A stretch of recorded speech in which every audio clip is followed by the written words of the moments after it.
تو پھر وہ بندہ عابد ہو سکتا ہے، زاہد ہو سکتا ہے، لیکن وہ بندہ نیک نہیں ہو سکتا۔ سب سے بڑی جو ریزن ہے وہ یہ ہے کہ لوگ گندم سٹاک کر لیتے ہیں، لوگوں کو گندم سٹاک نہیں کرنی چاہیے۔ جی بالکل اب ٹھیک ہے۔ پیٹرول ہمارا بہت بڑا ایشو ہے، پچھلے کچھ سالوں سے بہت بڑا ایشو بنتا ہے۔ ہمیں سب سے پہلی بات تو یہ ہے کہ جب پیٹرول مارکیٹ میں آپ کو اویل ہے سستا، جی جی تو آپ کیوں نہیں لے رہے؟ انڈیا لے رہا ہے ایران سے، چائنا لے رہا ہے ایران سے، بہت سارے ایسے اور بھی ملک ہیں جو ایران سے پیٹرول لے رہے ہیں۔ ابھی ہمارے ساتھ نیبر ہے ہمارا افغانستان، وہ بھی لے رہے ہیں۔ پرائز بڑھنی ہوتی ہے تو جتنے پمپس ہیں، جتنے ڈیپو ہیں، جی وہ سارے کیا کرتے ہیں کہ وہ اپنا اپنا پیٹرول روک لیتے ہیں۔ جی جی جب وہ روک لیتے ہیں کہ پرائز اوپر جائے گی تو ہمیں منافع ہوگا، پمپ بند ہونے سے ہمیں کیا کیا مسئلے بن سکتے ہیں۔ سر سیاست کا شوق نہیں، یہ بیسیکلی اس میں آگے چیز یہ آ جاتی ہے کہ ہمارے ملک کی سیاست بڑی عجیب ہے۔ السلام علیکم ناظرین، میں آپ کا ہوسٹ ارسلان راجپوت 91 نیوز سے۔ ناظرین، جس طرح کہ 91 نیوز کی بدولت ہم آپ کے سامنے نئے چہرے، نئی شخصیت کا متعارف کرواتے ہیں، اسی طرح ہی ہم آج ایک ایسی شخصیت کے بارے میں بات کرنے جا رہے ہیں جو کسی بھی تعارف کی محتاج نہیں ہے۔ ناظرین، آج ہم ایسی شخصیت کے بارے میں بات کرنے جا رہے ہیں جن کے دل میں عوام کے لیے درد، تڑپ اور فکر موجود ہے، اور ان کا کہنا یہ ہے کہ اگر کوئی بھی بندہ کسی بھی مصیبت، کسی بھی پریشانی میں ہو اور کوئی دوسرا بندہ جو اس کی پریشانی، اس کے دکھ کا مداوع کر سکے اور نہ کرے، تو پھر وہ بندہ عابد ہو سکتا ہے، زاہد ہو سکتا ہے، لیکن وہ بندہ نیک نہیں ہو سکتا۔ آئیے ہم ان سے بات کرتے ہیں۔ میری مراد جناب چودھری توقیر سندھو جی۔ السلام علیکم سر۔ وعلیکم السلام۔ سر، پہلے تو آپ کا ہم دل کی عطا گہرائیوں سے شکریہ ادا کرتے ہیں کہ آپ نے ہمیں جو اپنے قیمتی لمحات سے چند گھڑیاں جو صرف کی ہیں۔ نہیں سر، موسٹ ویلکم، کوئی ایسا مسئلہ نہیں ہے، آپ آئے ہیں، بہت خوشی والی بات ہے، بہت اچھا لگ رہا ہے ہمیں۔ جی اچھا سر، میرا آپ سے پہلا سوال یہ ہے کہ یہ جو ملکی حالات جو چل رہے ہیں، جس طرح کہ آٹے کا بحران ہے، ابھی آٹے کا بحران ختم نہیں ہوا، یہ پیٹرول کا جو ہے وہ بحران شروع ہو گیا ہے، اس حوالے سے آپ کیا کہنا چاہیں گے؟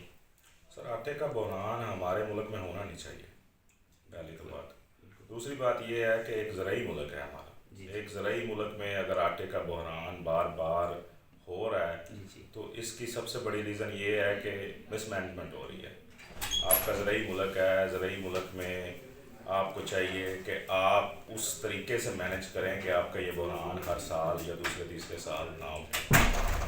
اور اس کے بعد سب سے بڑی جو ریزن ہے وہ یہ ہے کہ لوگ گندم سٹاک کر لیتے ہیں، لوگوں کو گندم سٹاک نہیں کرنی چاہیے۔ جی بالکل اب جس طرح پاسکو کے جو ہیں، یہ جو گودام ہیں، ان میں گندم پڑی ہوئی ہے، اس گندم کو نکالیں نا، اس گندم کو جب نکالیں گے وہ مارکیٹ میں آئے گی تو آٹے کا بحران ایٹومیٹکلی تھوڑا کم ہو جائے گا۔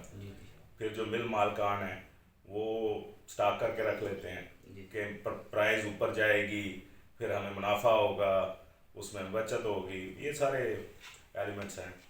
جو تو سر، یہ جو پیٹرول مافیا ہے، اس کے بارے میں آپ کیا کہنا چاہیں گے؟ سر، پیٹرول ہمارا بہت بڑا ایشو ہے، پچھلے کچھ سالوں سے بہت بڑا ایشو بن چکا ہے۔ اس میں ہمیں سب سے پہلی بات تو یہ ہے کہ جب پیٹرول مارکیٹ میں آپ کو اویل ہے سستا، تو آپ کیوں نہیں لے رہے؟ بالکل ٹھیک بات ہے۔ انڈیا لے رہا ہے ایران سے، چائنا لے رہا ہے ایران سے، بہت سارے ایسے اور بھی ملک ہیں جو ایران سے پیٹرول لے رہے ہیں۔ ابھی ہمارے ساتھ نیبر ہے ہمارا افغانستان، وہ بھی لے رہا ہے، سستا پیٹرول لے رہا ہے۔ ہم کیوں نہیں لے سکتے؟ بالکل لے سکتے ہیں۔ انڈیا بھی تو یہ سوچ رہا ہے نا، انڈیا کیا مطلب جو سینکشنز ہیں یو ایس کی طرف سے یا کسی اور کنٹریز کی طرف سے، ان پہ نہیں لاگو ہوتی، ان پہ بھی تو لاگو ہوتی ہیں سیم سینکشن۔ جب انڈیا اپنی عوام کے مفاد میں یہ سٹیپ لے سکتا ہے تو ہم کیوں نہیں لے سکتے؟ ہمارا تو ہے بھی نیبر، ہمیں تو اپنی عوام کا دیکھنا ہے نا کہ ہماری عوام کو کس طرح سہولت مل سکتی ہے یا کس طرح ریلیف مل سکتا ہے، یا آپ لگا لیں کہ کس طرح ہماری یہ قلت بار بار سر نہ اٹھائے۔ بالکل ٹھیک بات ہے۔ ہاں جی۔ اور اس کے بعد ہماری اپنی تو پیداوار ہے نہیں پیٹرول کی، ہم انحصار کرتے ہیں کہ ہم سعودی عرب سے لیں، آگے پیچھے سے لیں، ایران سے اگر لیں گے تو تھوڑا یہ ہو جائے گا کہ ہمارا جو ہے جو پرائز ہے وہ نیچے ڈراپ ہو جائے گی۔ جی بالکل۔ اچھا سر، یہ جو نظام چل رہا ہے حکومت کا، تو اگر اس حکومت سے کوئی سوال کرتا ہے تو وہ پچھلی حکومت پہ ڈال دیتی ہے۔ اب یہ آپ نے سنا ہی ہوگا، تو یہ جو انہوں نے بیان دیا کہ جو پیٹرول ہے یہ اگر عوام کو دیں تو ہمارے پاس 30 دن کا جو ہے وہ پیٹرول سٹاک ہے، تو لیکن اس کے باوجود جو ہے ہمیں مل نہیں رہا، تو اس کی کیا وجہ ہے؟ سر دیکھیں اس میں 2-3 ایلیمنٹس آ جاتے ہیں. جب پرائز بڑھنی ہوتی ہے تو جتنے پمپس ہیں، جتنے ڈیپو ہیں، وہ سارے کیا کرتے ہیں کہ وہ اپنا اپنا پیٹرول روک لیتے ہیں. جب وہ روک لیتے ہیں کہ پرائز اوپر جائے گی تو ہمیں منافع ہوگا. بحیثیت قوم ہم لوگ اس لیول پہ چلے گئے ہیں کہ جس لیول پہ ہمیں نہیں جانا چاہیے کہ ہم اپنا منافع دیکھتے ہیں، یہ نہیں دیکھتے کہ عوام کو کیا کیا مشکلات ہوتی ہیں پیٹرول روکنے سے، پمپ بند ہونے سے، ہمیں کیا کیا مسئلے بن سکتے ہیں. اب مین تو چیز یہ ہے کہ جب ہمارے پاس پیٹرول وافر مقدار میں آئے گا تو یہ ایشو بار بار کریٹ نہیں ہوگا. ہمیں چاہیے کہ سعودی عرب سے بھی لیں، ہمارا برادر ملک ہے، ہمیں لینا چاہیے. دوسرے ملکوں سے بھی لیں، عرب ملکوں سے. ہم اگر وہی انڈیا کی طرح یا چائنا کی طرح ایڈ اپ کر لیں ایران کا بھی کوئی 30% یا 25%، تو ہماری پرائز بھی گر جائے گی اور ساتھ ساتھ ہماری یہ قلت بھی بار بار نہیں سر اٹھائے گی. اچھا سر، آپ نے یہ چیئرمین کا الیکشن جو ہے وہ یہاں سے لڑا تھا. ہاں جی. تو یہ آپ کو سیاست کا شوق کب سے ہے، اور آپ جو اس وقت جو موجودہ صورتحال ہے آپ کس پارٹی کو سپورٹ کر رہے ہیں؟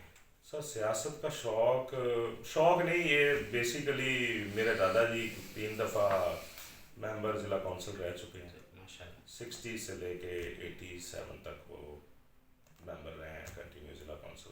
60 سے لے کے 87 تک وہ ممبر رہے ہیں کنٹینیو ضلع کونسل کے. تب تو کونسل بھی 26 30 گاؤں کی ہوتی تھی. پھر میرے پردادا جو تھے وہ بھی سیاست میں تھے. تو میرے پاس یہ وہ جس طرح کہتے ہیں نا کہ وراثتی ایک مجھے خیال آتا تھا کہ یار ہم نے 87 میں سیاست چھوڑ کے دوبارہ کبھی سٹیپ ہی نہیں لیا. تو ایسے ہی بس چلتے چلتے میں نے کہا چلو یار دوبارہ یہ کام شروع کرنا چاہیے. اگر کسی کا کوئی اچھا کر سکتے ہیں، کوئی عوام کے لیے کچھ بھی ایسا کر سکتے ہیں کہ جو کسی کا اچھا ہو جائے تو ہمیں کرنا چاہیے. تو آپ سپورٹ کس وقت کو کر رہے ہیں، کس پارٹی کو کر رہے ہیں؟ دیکھیں جی، ہماری ہمدردیاں ساری خان صاحب کے ساتھ ہیں. ہم بالکل خان صاحب کے ساتھ ہیں. ہم نے لاسٹ الیکشن بھی بلا لاس، ہم وہ بندے نہیں ہیں کہ جو پارٹی کے ساتھ واویلا کرنے والے نہیں ہیں. ہم ہمدردی بھی ہے، ووٹ بھی ہیں، سب کچھ خان صاحب کے ساتھ ہے. مگر اس میں آگے چیز یہ آ جاتی ہے کہ ہمارے ملک کی سیاست بڑی عجیب ہے. اس ملک میں آپ کو کسی ٹائم یہ لگے گا کہ بہت اچھا ہو رہا ہے، کسی ٹائم یہ لگے گا کہ یکدم وہ چیزیں چینج ہو جاتی ہیں.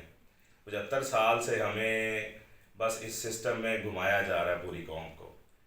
ہمیں خان صاحب کی شکل میں ایک بندہ ملا، اس نے 3 سال 3.5 سال گورنمنٹ چلائی، اچھی چلی یا بری چلی، مگر پچھلی گورنمنٹوں سے بہت زیادہ بہتر تھی.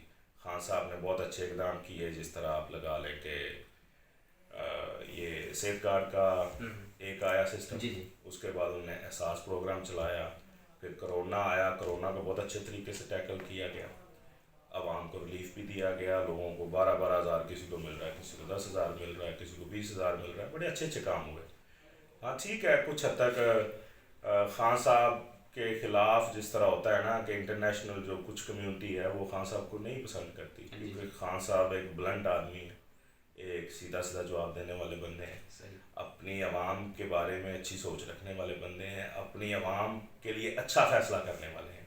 تو کچھ جو انٹرنیشنل طاقتیں ہوتی ہیں ان کو یہ چیز نہیں پسند آتی کہ اس ٹائم کہ بندہ ہمارے حساب سے چلے. ہمارے کیونکہ پاکستان کی تو ایک ریت ہے کہ جس طرح کسی نے چلانا ہے اس طرح چلنا ہے، اور جب کسی نے کہنا ہے کہ نہیں میں نے اپنے طریقے سے چلانا ہے تو پھر مسئلے مسائل تو خان صاحب کے لیے کریٹ ہونے تھے. اچھا اس دفعہ تو پھر آپ چیئرمین کا جو اگر الیکشن ہے، ہاں جی، اگر وہ آپ لڑیں گے تو پھر وہ آپ پی ٹی آئی سے لڑیں گے؟ نہیں انشاءاللہ خان صاحب کی جماعت سے لڑیں گے انشاءاللہ، کوئی ایسا مسئلہ نہیں ہے. اچھا تو سر آپ کے لیے جو حلقہ میں جو کام ہو رہے ہیں ترقیاتی کام، ہاں جی انشاءاللہ خان صاحب کی جماعت سے لڑیں گے انشاءاللہ، کوئی ایسا مسئلہ نہیں ہے. اچھا تو سر آپ کے لیے جو حلقہ میں جو کام ہو رہے ہیں ترقیاتی کام، وہ اس ٹائم کون کروا رہا ہے؟ حلقہ میں ترقیاتی کام دیکھیں، ڈیولپمنٹ کے کام ابھی ہمیں تو کوئی نظر نہیں آیا ہمارے، کیونکہ ہمارے گاؤں میں کچھ ہوا نہیں ہے تو ہمیں کوئی اتنا خاص نظر نہیں آیا. اس کے علاوہ اگر ہو رہے ہیں تو اچھی بات ہے، ہونے چاہیے. اب ہمیں تو یہ بھی نہیں پتا کہ